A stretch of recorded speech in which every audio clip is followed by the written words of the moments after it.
বর্ষাকালে আপনার পছন্দের জেট প্ল্যান্ট এতে সমস্যা দেখা দেবে, কারণ জেট প্ল্যান্টের মাটি যারা সম্পূর্ণরূপে ওয়েলডেনেস তৈরি করেন তাদের কোনো রকম কোনো সমস্যা নেই। আর যাদেরই মোটামুটিভাবে মাটিতে জল ধরছে তাদেরই গাছে সমস্যা তৈরি হবে। আর এই সমস্যাগুলির মধ্যে প্রথম সমস্যা, গাছের গোড়া পচে যাবে। দ্বিতীয় সমস্যা, গাছের পাতায় সমস্যা তৈরি হবে, গাছের পাতায় দেখবেন স্পট পড়া শুরু হবে, ব্ল্যাক স্পট তৈরি হবে।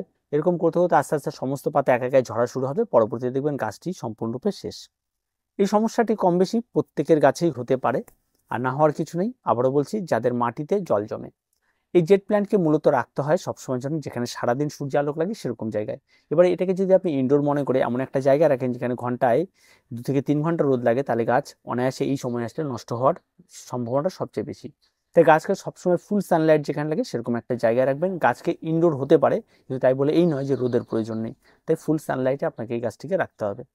2 নম্বর, মাটির দিকে অবশ্যই ধ্যান দিতে হবে। মাটি যত বেশি ওয়েলডেনেস হবে, মাটিতে বেশি পরিমাণ ঘেঁস মিশিয়ে দিন, বেশি পরিমাণে আপনারা পাথরের কুচি মিশিয়ে দিন, পাথর কুচি মিশিয়ে দিন, বেশি পরিমাণে কাঠকয়লা মিশিয়ে দিন, যাতে কোনো রকমভাবে জল না দাঁড়ায়। তাই বলে এই নয় যে মাটিতে আপনি খাবার দেবেন না, খাবারও কিন্তু লাগবে তার সঙ্গে সঙ্গে। যাদের মাটিতে জল জমছে তাদের মাটিতে দেখবেন এই সময় এসে গাছের গোড়ায় রুটের সমস্যা তৈরি হবে, গাছের উপরের থেকে পাতা ঝরা শুরু হবে। যখনই দেখবেন গাছে পাতা ঝরা শুরু হয়ে গেছে, তখনই মাথায় রাখবেন যে গোড়ায় জল জমছে এবং রুটের সমস্যা হচ্ছে। সেই সমস্ত গাছগুলিকে অনায়াসে তুলে নেবেন, তুলে নিয়ে একদম পরিষ্কার ঘেঁস মিডিয়া হোক বা কাঁচা কাঠ কয়লা হোক, এই সমস্ত কিছু বেশি পরিমাণ দিয়ে তার সঙ্গে অল্প পরিমাণ ভার্মি কম্পোস্ট মিশিয়ে, ঠিক আছে, একটু বালি দিয়ে আপনার মিডিয়া তৈরি করে গাছকে বসিয়ে রাখুন। দেখবেন এই বর্ষার সময়তে এতে জল জমবে না, গাছ ভালো থাকবে। আর তা নাহলে কিন্তু গাছ আস্তে আস্তে ভেতর থেকে পচন ধরবে, আস্তে আস্তে পচতে পচতে উপরে উঠবে, গাছ ফিনিশ, গাছ মারা যাবে। তাই মাটির মিডিয়া বা যাদের মিডিয়াতে জল ধরছে তাদের কিন্তু জেট প্ল্যান্টের ক্ষেত্রে সমস্যা তৈরি করবে। আর তার একটাই সমাধান, রিপোর্ট করা, তাছাড়া কোনো অপশন নেই এখান থেকে বেরিয়ে আসার। আপনি মাটিতে ফরডন দিন, মাটিতে অ্যান্টিফাঙ্গাল দিন, কোনো কিছু অপশন নেই। কারণ এই রোগটা যে হয়, এই রোগটা মূলত গাছের ভেতর দিয়ে হয়। একদম পুরো কাণ্ডটা ঠিকই থাকবে, তার ভেতর দিয়ে পচতে পচতে উপর পর্যন্ত চলে যায়, যার ফলস্বরূপ গাছ নষ্ট হয়। আপনি পরে যখন এই কাণ্ডটাকে চাপ দেবেন দেখবেন চ্যাপ্টা হয়ে যাচ্ছে, এই সমস্যাটা তৈরি হবে। ভেতরে একদম পাইপের মতো ফাঁকা হয়ে যায় পচতে পচতে। তাই এ থেকে বাঁচার একটাই রাস্তা, রিপোর্ট করতে হবে। আর যতটা পচেছে সেই পচা পর্যন্ত কেটে আপনাকে বাদ দিয়ে আপনাকে আবার নতুন করে বসাতে হবে। কোনো রকম কোনো সমস্যা হবে না, এই গাছ অনায়াসেই খুব তাড়াতাড়ি বেড়ে ওঠে। কাটিং ফাটিং এভরিথিং, যে কোনো কিছু যখন যেভাবে বসাবেন সেভাবেই এই গাছ বেড়ে যায়।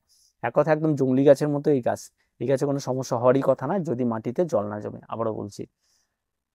এবার আসি গাছের উপরে সমস্যা। যদি দেখেন যে গাছের রুট সিস্টেম ঠিক আছে, অথচ গাছের উপরে দেখবেন এক ধরনের কালো রঙের স্পট হবে, পাতার মধ্যে ফাঙ্গালের আক্রমণ ঘটে, ঘন বৃষ্টির জন্য হয়, রোদ নাই এই জন্য হয়ে থাকে এটা। রোদ কম পড়লে এই গাছের সমস্যা তৈরি হয়, এটাই একটা সমস্যা। তখন আপনারা কপার অক্সিক্লোরাইড যুক্ত যে কোনো অ্যান্টিফাঙ্গাল মার্কেটে প্রচুর পাওয়া যায়, শুধু শুনে নেবেন যে কপার অক্সিক্লোরাইড যুক্ত কিনা, সেগুলো ক্রয় করবেন। আর 1 লিটার জলে কতটা মেশাবে সেটা অবশ্যই আপনারা দোকান থেকে শুনে নেবেন, কারণ এক একটা কোম্পানি এক একটা পরিমাণ থাকে, আর এই পরিমাণ কিন্তু হেরফের হলে আপনার গাছে ক্ষতি হতে পারে। তাই অবশ্যই পরিমাণটা আপনারা জেনে নেবেন। জেনে আমি যেমন ব্লাইটক্স ব্যবহার করি, ভালো কাজ করে, সমস্ত এভারেজ সব গাছের জন্য ব্যবহার করি। ব্লাইটক্সের আবার দামও কিন্তু একটু বেশি, ঠিক আছে। তো এই ব্যাপারটার জন্য আপনারা এটা করবেন। আর অবশ্যই আপনারা গাছে স্প্রে করবেন। স্প্রেটা কখন করবেন? বৃষ্টি পড়ছে স্প্রে করলে হবে না। স্প্রেটা এমনভাবে করবেন যে মনে হচ্ছে ঘন্টা 2 বৃষ্টি স্টপ থাকতে পারে, এরকম একটা সময় দেখে আপনার স্প্রে, ওই রোদ ফোদ দেখতে হবে না যে রোদ আছে না নেই এই আছে, অত কিছু ভাবতে হবে না। শুধু দেখবেন যেন বৃষ্টির জলটা যেন 2 ঘন্টা না হয়, এরকম হয়তো একটা ভালো দিন দেখে খুব তাড়াতাড়ি স্প্রে করে দিতে হবে। কিন্তু দিন খারাপ দেখে লাভ নেই, যে বৃষ্টি হতেই পারে, আপনি স্প্রে করে দিন। আবার নষ্ট হয়ে গেল, আবার 1 ঘন্টা পর আবার স্প্রে করুন। যদি দেখেন ঘন্টা 2-এর মধ্যে বৃষ্টি হয়ে গেছে, তাহলে আরেকবার স্প্রে করে দেবেন। এইভাবে আপনাকে এটাকে করতে হবে, যাতে এই ফাঙ্গালটা বা এই ছত্রাকটা যেন বাড়তে না পারে, এই বিষয়টা খেয়াল রাখতে হবে, তাহলে গাছ ভালো থাকবে। এবারে গাছের খাবার, এই সময় এসে জেট প্ল্যান্টের গাছের খাবারের অতটাও প্রয়োজন পড়ে না। তাই চেষ্টা রাখবেন দিন ভালো হলে গাছে খাবার প্রয়োগ করুন। আর ঘন বৃষ্টির গাছে খাবার প্রয়োগ করলে কি হয়, গাছের গোড়া সমস্যারও তৈরি হয়। তাই এই সময় জেট প্ল্যান্টে কোনো রকম কোনো খাবারের কোনো প্রয়োজন পড়বে না। আর যদি পড়েন, এই সময় গাছের কাটিংয়ে বসিয়ে দিন, যত ইচ্ছা কাটিং আপনারা তৈরি করে নিতে পারেন। গাছের গোড়াতেই আবার ফুটো করে 2-4টে ডাল বসিয়ে দিন, সেখান থেকে চারা তৈরি হয়ে যাবে। অনায়াসে ভালো একটা সময় কাটিংয়ের, এই কাটিংয়ের এই সময়টাকে আপনারা কাজে লাগিয়ে ফেলতে পারেন। আর যত তাড়াতাড়ি পারেন জেট প্ল্যান্টের এই সময় আপনারা এটা স্প্রে করুন। কোনো রকম পোকার আক্রমণ এই সময় ঘটবে না।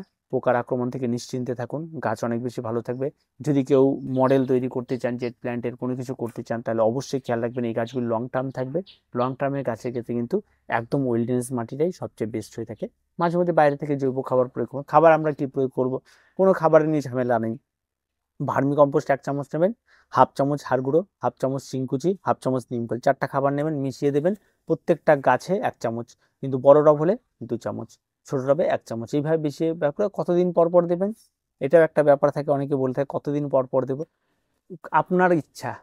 এক কথায়, আপনি যদি গাছের গ্রোথ বেশি চান তাহলে আপনি প্রতি মাসে দিন, আর যদি গাছের গ্রোথ কম চান আপনি বছরে 2বার দিলেও কোনো ব্যাপার নেই, এই গাছ কিন্তু বেঁচে থাকবে, কোনো রকম কোনো অসুবিধা হবে না।